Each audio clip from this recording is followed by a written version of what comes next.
안녕하세요. 매일경제TV 김용학 기자입니다. 앞서 저희 돈터치에서 하나자산운용의 김성훈 본부장님 모시고 이 대체투자가 뭔지 그리고 대체투자의 장점과 단점은 어떤 건지에 대해서 말씀을 좀 들어봤는데요. 오늘은 그렇다면 어떻게 대체투자를 해야 되는 건지 이 투자 방법에 대해서 좀 자세히 한번 말씀을 들어보도록 하겠습니다.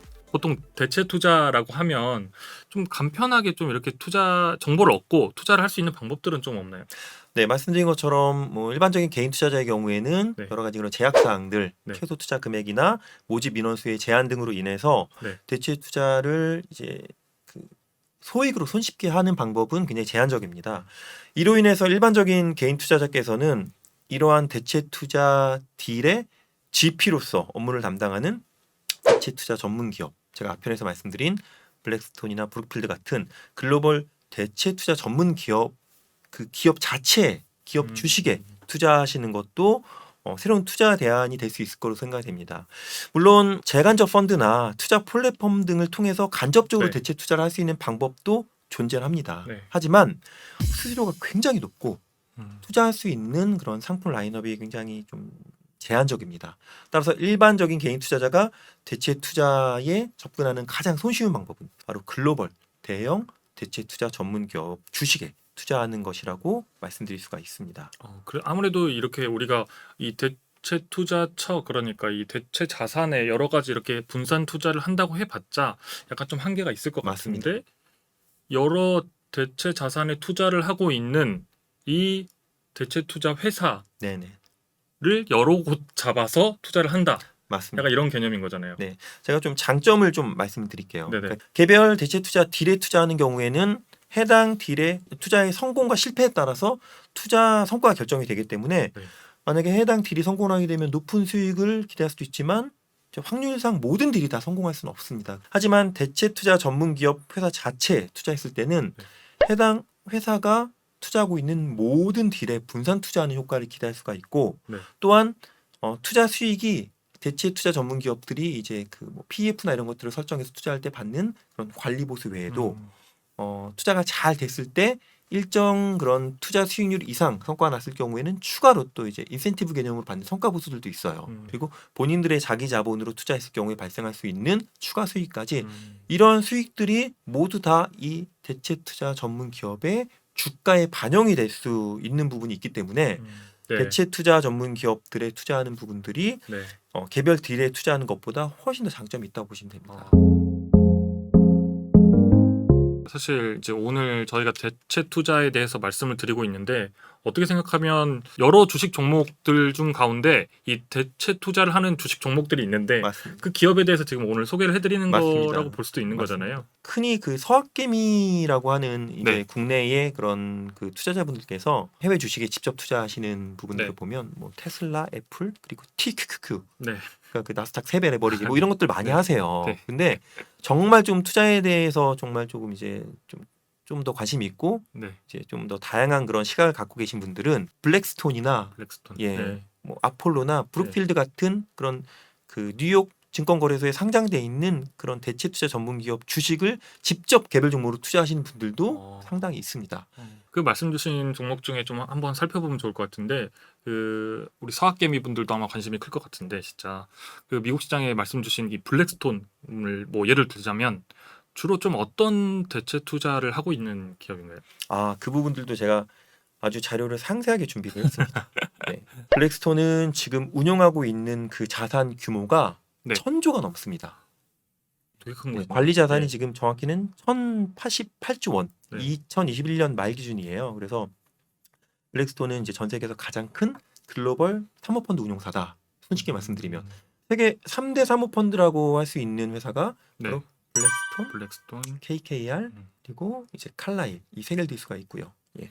블랙스톤에 대해서 조금 더 이게 쉬운 예를 말씀드리면 블랙스톤이 2007년도에 네. 이제 글로벌 금융위기 바로 직전에 글로벌 호텔 체인 운영사인 힐튼을 이제 260억 달러에 인수를 했는데 네. 2013년에 힐튼을 상장하면서 이 기업 가치가 인수 당시보다 2배 이상 이제 늘어나면서 네. 네. 굉장히 큰 차익을 실현했습니다. 대박을 친 거네요. 네네. 힐튼 투자로. 네. 네. 블랙스톤의 그런 지금 운영하고 있는 자산의 그런 그 비중들을 조금 제가 간략히 말씀드리면 네. 부동산의 규모가 제일 커요. 그래서 리얼 이스테이트이 279 빌리언 달러고 그 다음에 규모가 거의 비슷한 네. 수준인데 프라이빗 이쿼티가 이제 262 빌리언 달러. 네. 이게 달러도 굉장히 어려운데 그리고 크레딧 이런 뭐 대출이나 이런 것들이 259 빌리언 달러. 그래서 굉장히 좀 균등한 부동산, 뭐 네. 사모펀드 그리고 대출 이런 거에 조금 더 이제 균등하게 조금 비중 갖고 있고 헤지펀드에도 이제 네. 81 빌리언 달러를 투자하고 있기 때문에 네. 굉장히 다양한 대체 자산의 이런 포트폴리오를 이제 다각적인 포트폴리오를 가지고 있다라고 보시면 됩니다. 이런 것들의 주가 전망은 좀 어때요? 그러면 이 대체 투자 방금 말씀해 주신 블랙스톤 같은 경우에는 지금 좀 주가 네. 전망이 어떤가요? 그 개별사로 봤을 때는. 블랙스톤이 하고 있는 것 중에 하나가 킨데츠 그룹 홀딩스로부터 네. 오사카 교토의 호텔을 8곳을 인수를 했고 하워드 캐피털 그룹과 함께 미국 호텔 체인인 익스텐디드 스테이를 약 6조 6천억에 인수를 했어요. 네. 이런 것들을 인수를 해서 앞으로 향후 수혜가 예상되는 그런 여행이나 이런 레저 쪽에 대한 수요에 대해서 이제 향후에 큰 폭의 그런 수익을 추구할 수도 있고 그리고 최근 호주 최대 카지노 운영 업체인 네. 이제 크라운 카지노라는 곳과 인수 네. 협상을 하고 있어요. 저도 호주에서 조금 있던 적이 있는데 크라운 카지노가 호주에서 제일 큰 카지노입니다. 아, 그래요? 근데 그걸 이제 인수 협상을 진행을 해서 이제 이 블랙스톤이 제시한 그 금액만 해도 지금 88억 7천만 호주 달러 정도의 초대형 딜이기 때문에 엔데믹에 이제 대응할 수 있는 여러 가지 그런 딜들이 성공적으로 진행이 되게 되면 주가에 있어서도 굉장히 큰 폭의 그런 수혜를 받을 것으로 예상이 됩니다. 뭐 물론 당연히 이 주가가 무조건 오를 거라고 사실 뭐 단정 지을 수는 없지만 그렇죠? 예. 대체 자산 가운데 하나로 코로나가 이제 엔데믹으로 접어들었을 때 좀 수혜를 볼 수도 있긴 하겠네요. 네네. 그래서 블랙스톤 말고는 좀 어떤 곳들이 좀 있나요? 네, 이 대체- 제가 뭐 두 번이나 예를 들어 말씀드렸던 그 여의도 IFC를 매각하면서 1조 6천억대의 이런 수익이 예상이 되는 브룩필드는 캐나다 최대의 글로벌 자산 운용사예요. 그런데 상장은 미국에 돼 있습니다. 네. 미국에 상장이 돼 있기 때문에 네. 훨씬 더 그런 많은 투자자들로부터 투자를 받을 수도 있고 우리 일반적인 개인 투자자분들도 쉽게 거래를 할 수 있는 부분들이 있죠. 여기도 이제 그 최근 10년 동안 그 호주의 시드니 중심부의 그 윈야드라고 할 수 있는 네. 굉장히 좀 이제 상업 지역이 있습니다. 어. 그 브룩필드 플레이스 시드니라는 곳을 이제 그 용도를 이제 바꿈으로써 네. 굉장히 그런 가치를 올린 그런 프로젝트를 성공적으로 했던 부분들이 있고 브룩필드는 특히 최근 국내에 일반 사모 집합 투자업 라이센스를 취득을 했습니다. 그래서 이미 이제 우리 한국 시장에도 진출하는 것을 본격적으로 하고 있기 때문에 굉장히 큰 수혜가 예상이 되고 그 브룩필드는 블랙스톤과 좀 다르게 네. 인프라스트럭처에 대한 비중도 상당히 큽니다. 그래서 인프라라고 하면 뭐 어떤 것들이 있는 거죠? 그러니까 뭐 재생에너지, 사회개발 시설, 도로, 항만 이런 쪽에 대한 비중도 크기 때문에 네. 약간 블랙스톤과는 조금 더 포트폴리오 차원에서는 좀 더 차별화가 된다라는 부분들도 말씀드릴 수가 있습니다.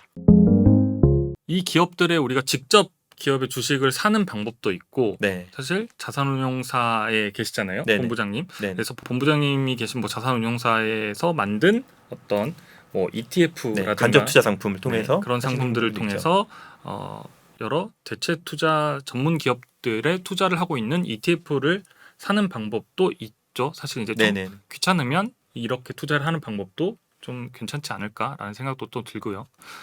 네, 그래서 오늘은 뭐 본부장님 모시고 대체 투자를 할 수 있는 이 투자 방법에 대해서 말씀을 들어봤는데 뭐 마지막으로 사실 저희 시청자분들께 대체 투자 관련해서 한 말씀 해주시고 싶으신 부분이 있으시면 네. 말씀 말씀처럼 부탁드릴게요. 제가 지금 소개해드린 뭐 글로벌 뉴스의 얼터너티브 SM 매니저 대체 투자 전문 기업 네. 블랙스톤이나 브룩필드에 직접 투자하시는 게 좋은 방법이세요. 그런데 네.